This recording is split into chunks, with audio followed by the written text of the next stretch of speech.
Mga anak ni Sugar Mercado, sino-sino sila? Dating sex bomb dancer at TV personality si Sugar Mercado ay hindi lang kilala sa kanyang karisma sa telebisyon, kundi bilang isang mapagmahal at masipag na ina rin sa kanyang mga anak na sina Gabrielle Sofia at Olivia Isabel.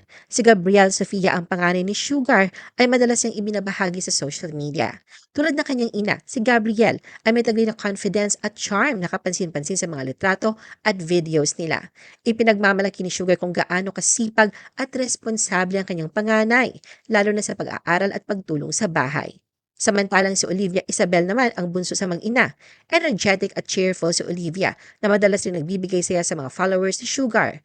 Ayon kay Sugar, si Olivia ay palangiti at likas na performer, mahilig sumayaw at kumanta, bagay na tila namana rin niya sa kanyang ina. Sa kabila ng pagiging abala ni Sugar sa kanyang karera, tinitiyak niyang may oras siya para sa kanyang mga anak. Madalas niyang sabihin sa mga panayam na sila ang kanyang inspirasyon at dahilan kung bakit siya patuloy na nagsisikap. Para kay Sugar, walang kapantay na kaligayahan ang makita ang kanyang mga anak na lumalaking masaya, matalino at mapagmahal. Isang patunay na higit pa sa spotlight, isa rin siyang huwarang ina.